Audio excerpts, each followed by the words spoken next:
All right, I think we'll get started. Welcome everyone to our weekly press conference, COVID-related press conference. This morning, obviously, we have Dr. Remington continues to join us and keep us updated, and we're very thankful for him and all the work the Kosciuszko County Health Department is doing.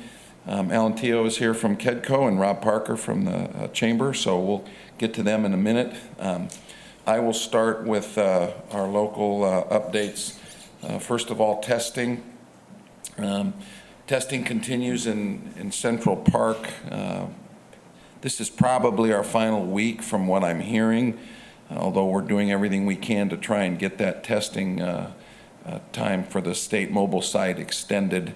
I've been very thankful for what they've done. They've been extremely busy. They were averaging first couple weeks almost 200 a day. I think that's down a little, but they're still very steady down at Central Park. They will be available from 9 to 6 through Saturday. I think I'd mentioned last week, and we'll mention again, I think we sent something out last week, that they are now testing children ages 2 and up. They have the proper equipment, and that will be done. So again, this presumed final week of that testing will involve children. Again, we're working with the State Department of Health to try and extend that. We're in our 4th week. As you know, that testing is free and only requires a phone number or an email address to get the results reported, which are only taking about 3 to 5 days. So again, hopefully we can get that continued, but what I'm hearing is that they probably Saturday, at least temporarily, will be their last day. As far as our CARES Act funded drive-up testing, it has essentially resumed at MedStat. I know they had a little bit of a supply and a lab issue, and children and adults can be tested at drive-up testing at MedStat. Obviously, pre-registration is encouraged online. That helps get an appointment, and it hastens the process of getting in and out. Those are, again, those 3 MedStat sites, I believe it's Warsaw, Syracuse, and Napanee, are available 7 days a week.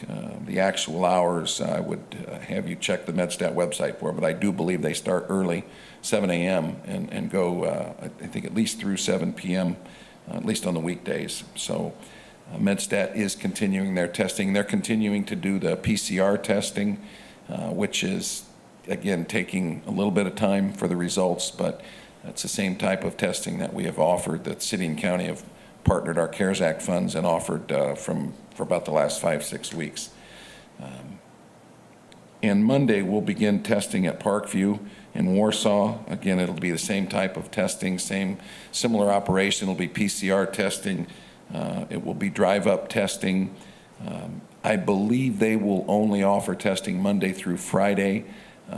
Hopefully by the end of this press conference we'll have the exact times and days available. Right now I will just say that's to be determined, but we will begin Monday at Parkview. Again, we are partnering with the county, sharing our CARES Act funds to hopefully with, if the state indeed does pull out Saturday, we'll have that a second site available between then Parkview and MedStat.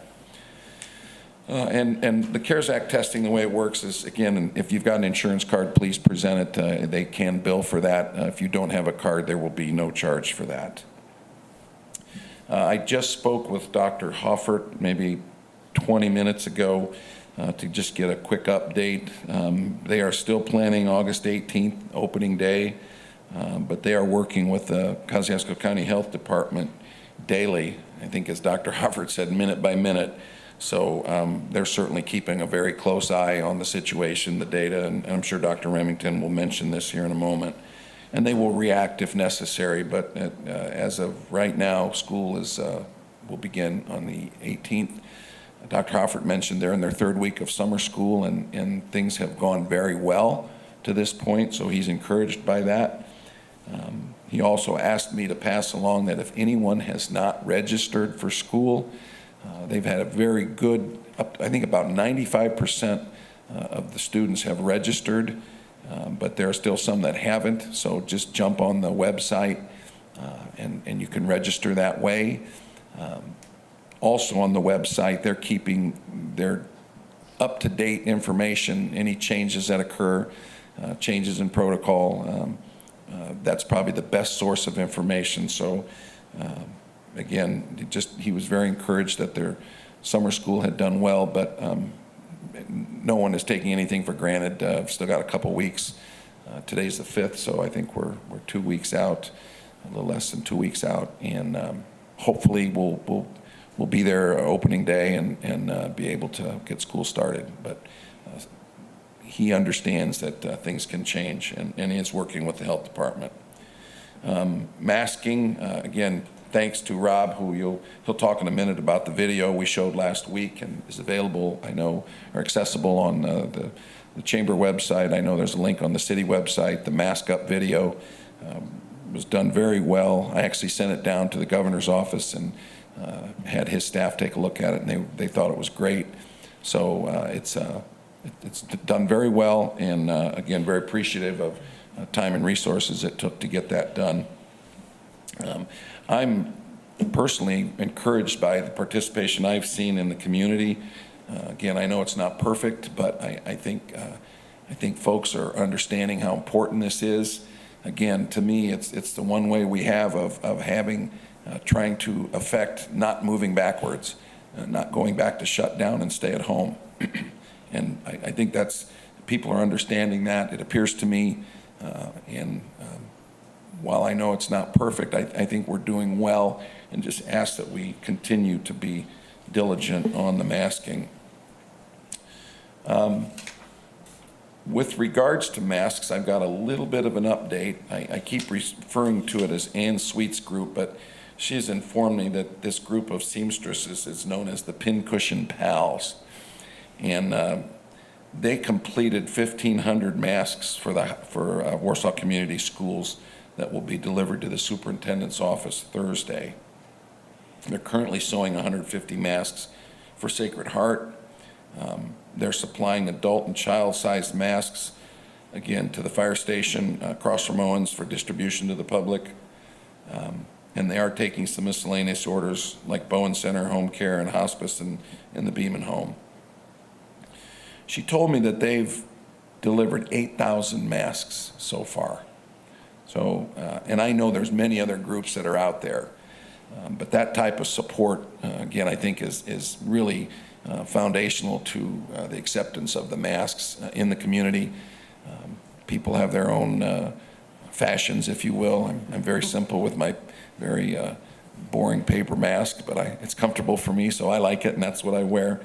But Ann and her group have done a great job in raising the awareness and the importance of wearing masks. She's also doing 100 masks for Our Lady of Guadalupe for their children's confirmation services and parents. So great volunteerism, and again, I think that's really helping out to raise the awareness of what we need to do. With that, I will ask Dr. Remington to give us an update on our local Kosciuszko County Health Department situation, and even from a statewide perspective. How are we doing, Doc? Thanks, Mayor. I once again was impressed with the community engagement that I hear in your story this morning. We need all hands on deck for this, and I think it is making a difference. We're seeing steady growth in numbers, but not explosive growth, and I've been able to say that for 3 or 4 weeks in a row, and I'm thankful for that. Condolences to families that have lost loved ones. We have a few more deaths since we last met. Our hospitalization rate, as we know it, looks fairly steady. Again, not explosive. With the volume of tests having improved in this county, our percent positivity is going down, which is reassuring. If we were seeing percent positivity go up despite more robust testing, that would be a significant red flag for all of us to ponder here. So all said, I think we're in good positioning to start schools. And the health department is really swinging resources in that direction. Much thanks to Teresa Reed and many, many hours she has spent in working with the school districts in our county. We've been able to expand her staff, so thanks to our county elected officials to allow that. So I think we're positioned well as a health department. We continue to do a lot of advocacy, whether it be procuring personal protective equipment and distributing it to those who need it, answering innumerable phone calls, helping events of some size feel comfortable with putting their event together and vetting that with them. Those are large responsibilities for us right now. So we continue to have other work at the health department. Our daily business continues to go on, but COVID remains a substantial part of our, workload. Please continue to do all the things that we've been saying to do. Masks, we think, make a difference. Please wear them when you cannot socially separate. It's a kind thing to do for your neighbor, for the person you may not even know serving you at a grocery store or at a restaurant. Wear a mask when you're in a public place, please.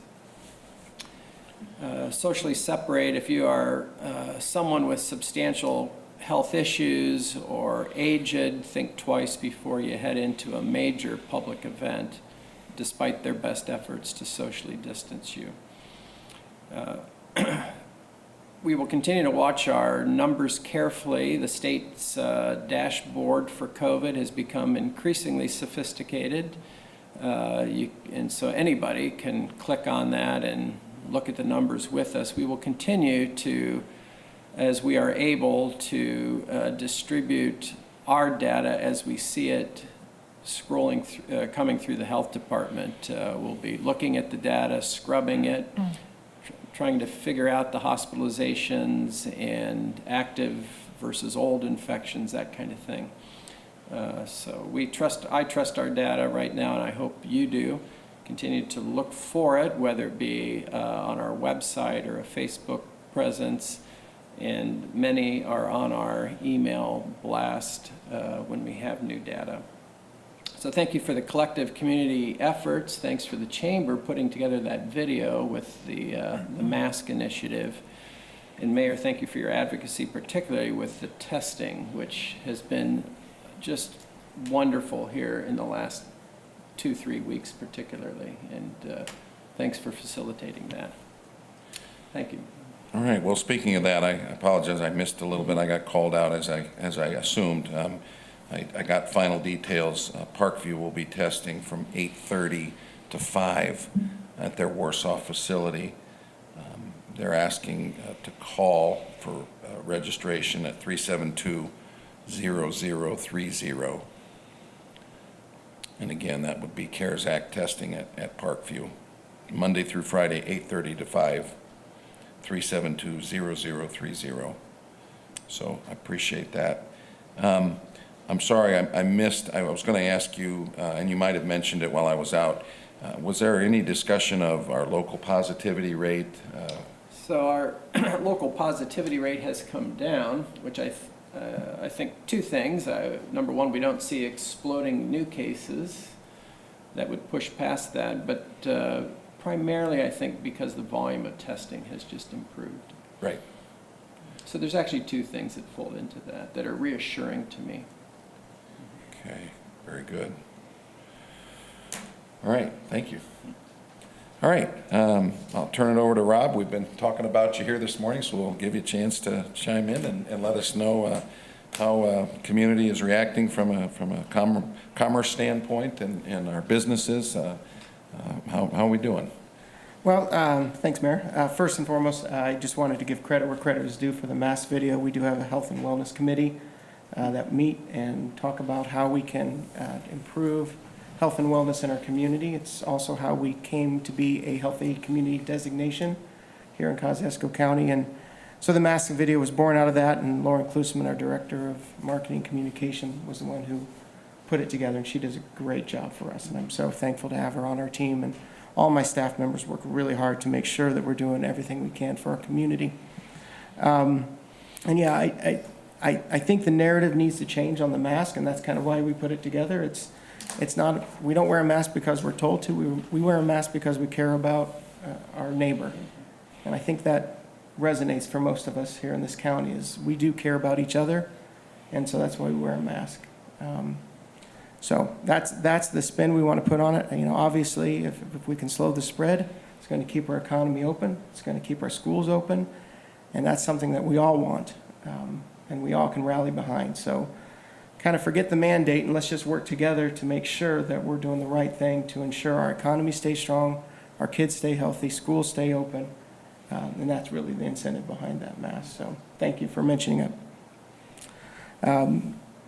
You know, the economy, you know, for that second quarter took a tumble for many companies. Zimmer Biomet released their earnings report. It was down as expected with the elective surgeries, but has picked up sharply into the early parts of third quarter. So we're seeing the V that we talked about. If you remember, when we came together, we were hoping a V recovery. It seems to be the case. If you look at, you know, the economy in terms of the Dow and the stock market, they're back to all-time highs, which is incredible because typically your stock market indices are looking out 3-6 months down the road. And so if they're seeing that, that means that there's good business growth opportunities, which again, in the current situation is very positive. Certainly there's struggles here locally. There's less commerce going on. There's still unemployment that's higher than it should be. There are things that are still going on in order to help, you know, our members and help our community.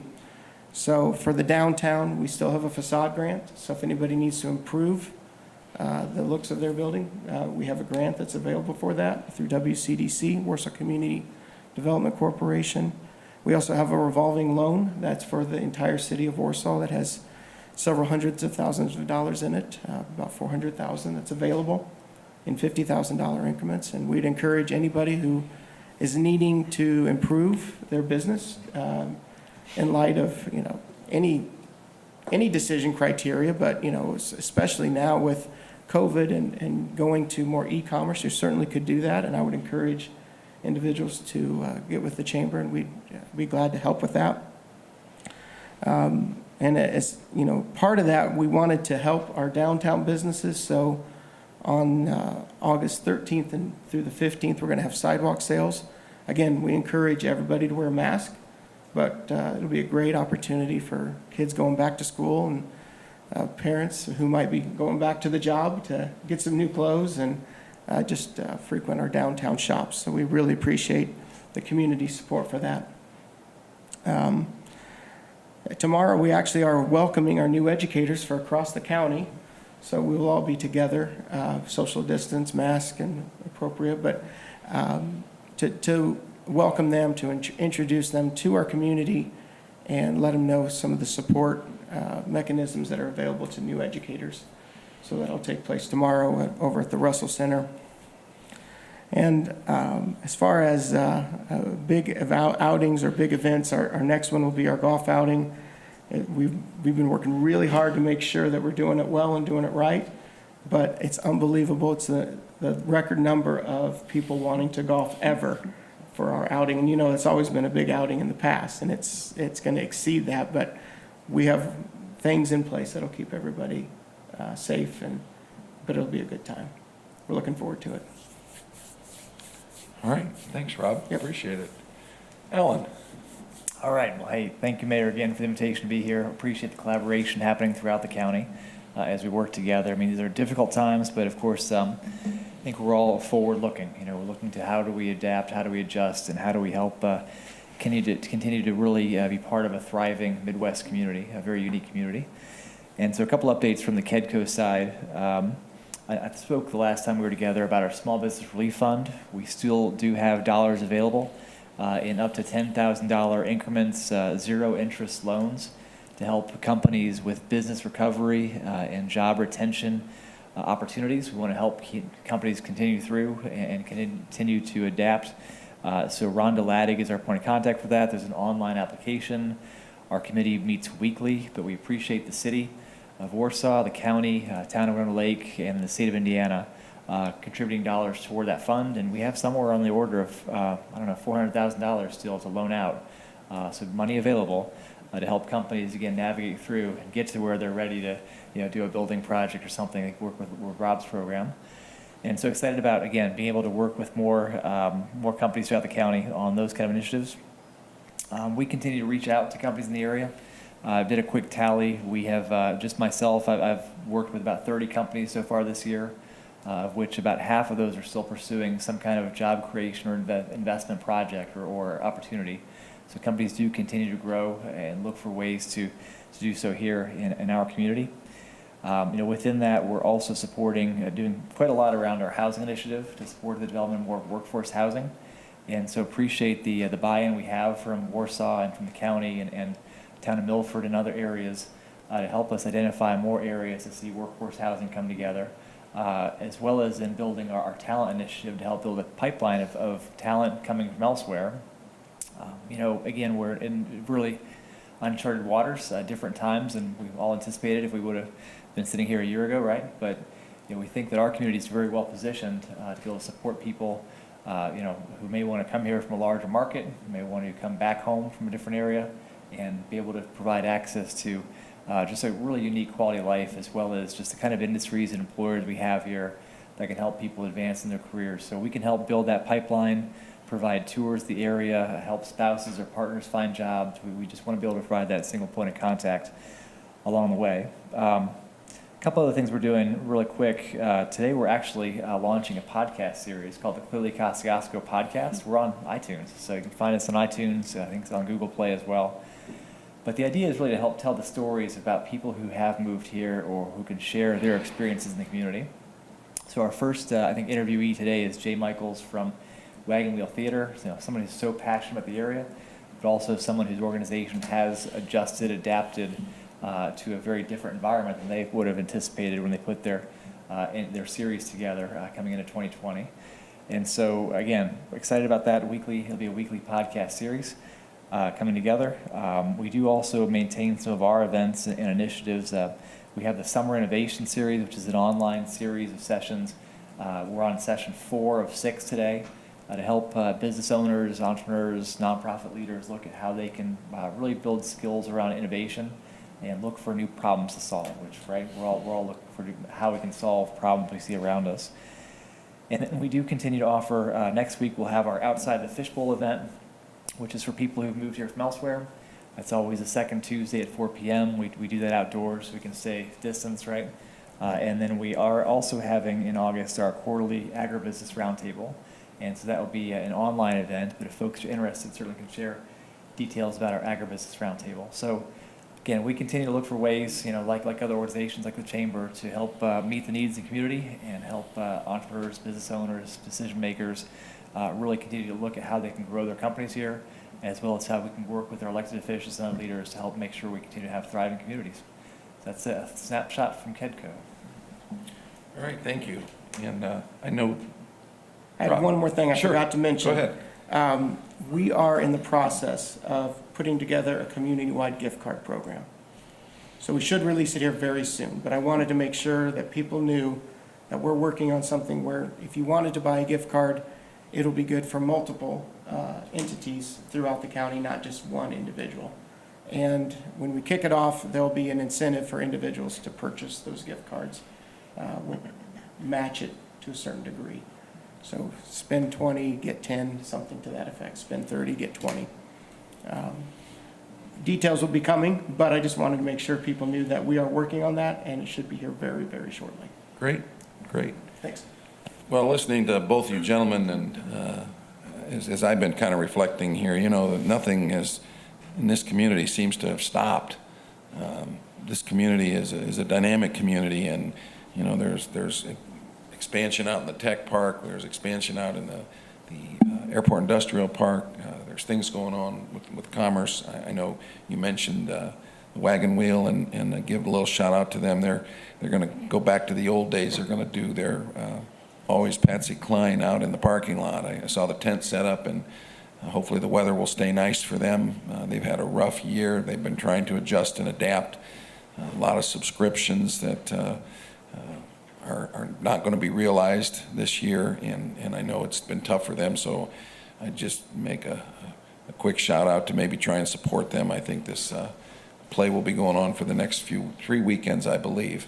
So they've been a huge part of this community and a regional, statewide, even multi-state draw for the quality of their productions, and we sure want to try and support them through these tough times, as we do all of our businesses and restaurants and bars, and the the entertainment and recreation side of this has been hit hard.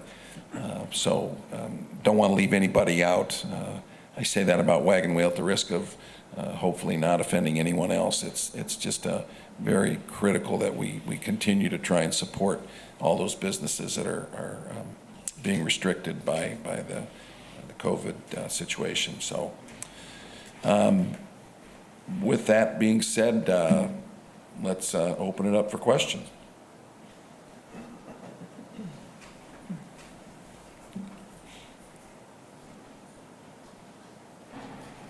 Dr. Rubbington, could you get into a little more detail about the benefits of the positivity rate? I believe it's new on the state's dashboard, but is that the best statistics to see where we're going? I think the best answer to that is still there's more than one test you want to look at, or more than one graphic that you want to look at when you look at the health of a community with the COVID outbreak. But there is increasing discussion around that specific metric, the percent positivity. Once your testing rate stabilizes and has improved in a community, which retrospectively looking has been a problem with this, but once you've improved, as we have here, then you can follow that rate. And if your testing motif remains the same, but then your positivity starts to go up, that can be an early indicator that you need to be watching closely. You'll hear Dr. Burks discuss that, and if you watch any of her media events, she'll come to that metric. And she had a little concern with that metric as she's looked at the Midwest and Indianapolis back a week or so ago. So ours is not trending up right now. That metric is trending down, and that's in the midst, though, of a shifting sand of volume of tests. We're doing a lot more tests now, so it's hard to compare apples to apples, really, looking back at that rate. But moving forward, if our testing remains robust, that'll be a number to follow. So percent positivity can go up if your testing is not very thorough. So our test positivity would have been extremely high 3 months ago because you were only testing a small subset of those with a COVID infection. And now we're testing more robustly, including many people who have no symptoms at all, but for various reasons they are seeking a test. Is there a threshold? So you'll hear 6%, at least I hear 6% quoted quite a bit. So I am not sure as to the derivation of that quote, but you'll hear that number thrown around. So this week, at this conference, we are below that. Last week we were above. Our cumulative percent positivity is above that and reflects really where the state has been.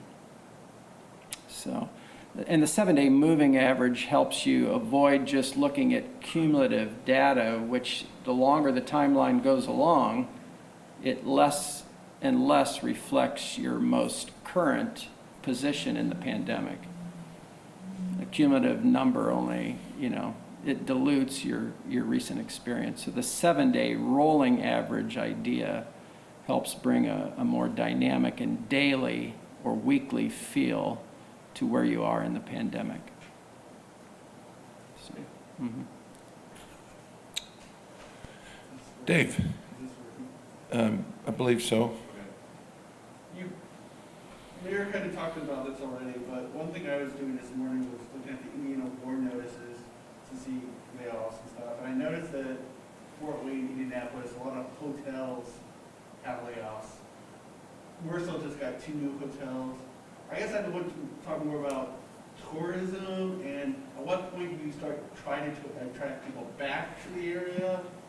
And I mean, what's the future of tourism? I mean, we have lots of lakes here that draws people in. I can comment on that. I think people are taking shorter trips. I don't think people are as enamored with jumping on an airplane or going on a cruise or taking a long trip, and they're kind of supplementing their vacation time and maybe getting away to more regional, shorter destinations. And I think we're positioned well with our lakes to be able to offer that. But that being said, I don't know how directly that relates to our hotel occupancy rate with new hotels. I can't comment on that. Rob, any thoughts? Yeah, it's a balancing act. It's tricky because, obviously we want people to come, we want visitors, and we want our hotels to be full, but we also want to keep everybody safe. We want to make sure people coming here are safe, or, not spreading the virus unnecessarily. The travel industry absolutely has been killed with this COVID-19, and it's not looking to come out of it anytime real soon. So it's always a concern, but as last I checked, they're down significantly. The incomers tax is down significantly for our county, but the hotels, the larger ones, are still doing okay, at least in the ones I've talked to. But like Mayor said, we are well positioned to pick up some day travel. There are still some events that are taking place that bring people here. So that's a good thing.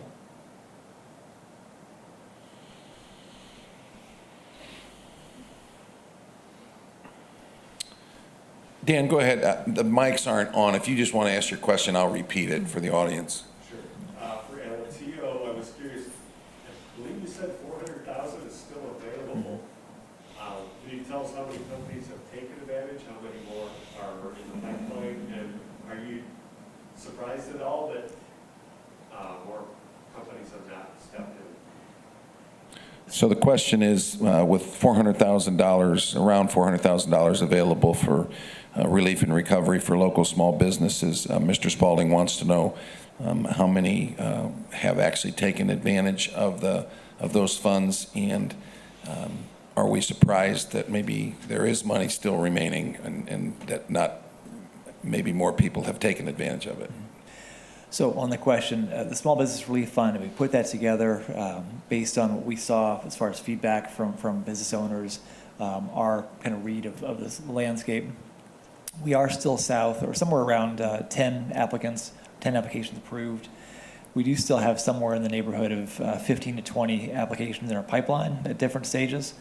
But certainly looking at what other resources are available. If that's not the right tool, at least it starts a discussion that a company may be able to access some other tools in the toolbox, and we can connect them with other resource partners that can help.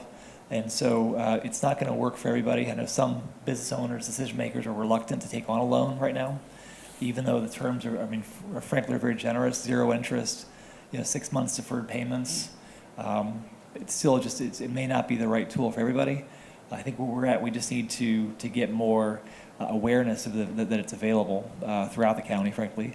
That if companies just are not yet used to coming to our organizations for those kind of tools, that we're just having more of those discussions and working through our elected officials and other partners, other organizations that can help us make those connections.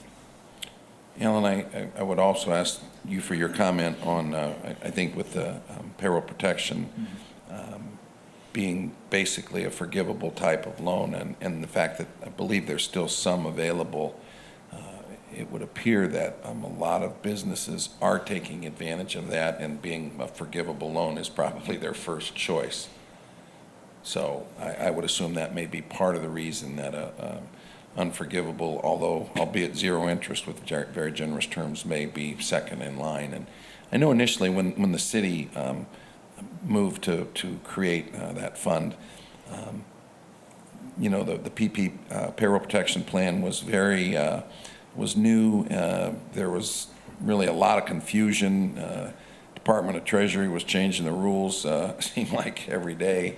They're still changing the rules on the forgiveness. I think to make it a little bit more simplified, they've gone from 11-page forgiveness application down to maybe a 1-page, depending on the amount of your loan. But the point is, I think as that PPP is flushed out and become more of a accessible type of instrument for our businesses, and again, a forgivable loan, that's probably superseded the use of local funds that will have to be paid back. And I'm not sure that this is all finished yet with the next round of federal stimulus that is being debated, and what I hear may be voted on next week. There could be some loosening of the use of CARES Act money that could apply to small businesses, could potentially turn into grants. So there's a lot of things out there. There's no certainty to that, but I've heard those discussions. So there probably, my guess is there may still be tools, new tools, or more unrestricted use of current funds to supplement small businesses as we move ahead.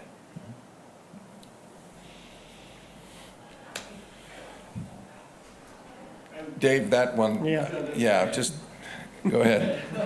Yeah. Dr. Williamson, can you clarify something for me? I kind of was reading arguments online about children getting COVID and whether or not they're more susceptible, less susceptible. I mean, some even say they won't even get sick. I mean, it's the whole going back to school argument, but how, I guess, susceptible are children to it? Are they less susceptible than senior citizens, or? I think that's an active point of discussion. I don't know that we perfectly know. They have not been highly represented in this outbreak, which seems so odd compared to influenza pandemics in the past, or seasonal influenza. But thus far, it just hasn't been a striking observation. And why that is, I don't know. Whether we'll see it look different once schools start to mix it up, I don't know. But there's largely a kind of a vote of optimism towards that segment of the population and their endurance through this COVID experience. So it's just a wait and see kind of thing? Yes, been a lot of discussion about that. Yeah, I know at the beginning of the pandemic, everyone was saying, well, kids aren't affected by this. And it became pretty obvious with as this evolved, that all those age groups seem to be affected. Yeah, right, anybody can get this, obviously, but those coming to testing statistically, I mean, if you say that those who come to testing are going to be typically sicker or hospitalized, the pediatric age groups have not been highly represented in that. So how much they are carriers in a community, I think, remains a question mark, asymptomatically. Whether they are more likely to be carriers asymptomatically than adults, I don't know the answer to that. They seem to weather a COVID infection largely, again, population statistically much better. They're still one of the largest indicators of who does the worst with this is age. That demographic is still the most impressive to me. Those 80 and over particularly have the roughest course statistically. All kinds of unfortunate other cases, of course, among all the age groups, but just statistically, the older, the potentially worse the outcome.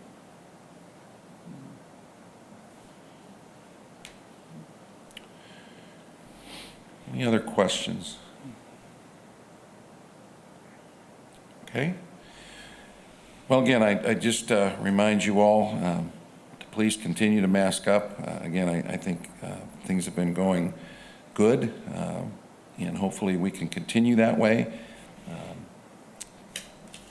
We will actually all take the week off next week. We're going to go to every 2 weeks, so we'll be back on August 19th. I guess that's maybe one good sign that we're not meeting every week now. Hopefully, hopefully that's the case, but obviously with school starting and the fall coming, if we need to resume back to weekly press conferences, we will certainly do that. But certainly in respect of Dr. Remington's time and the health department, I know they're very busy, and appreciate Rob and Ellen being here this morning. They're busy as well. Like I said, things don't seem to be stopping in the community, and they're a big part of that, so appreciate that. We'll see you back August 19th, which is a Wednesday, same 10:30. And again, register for school if you haven't. Parkview and MedStat testing will be available. Drive-through testing will be available. MedStat's available now, but the addition of Parkview will be Monday, and we think the state will be, their last day will be this Saturday. They are testing children, so take advantage of that if you need to, and maybe we can get them to stay a little bit longer. So thank you all, and we'll see you in 2 weeks.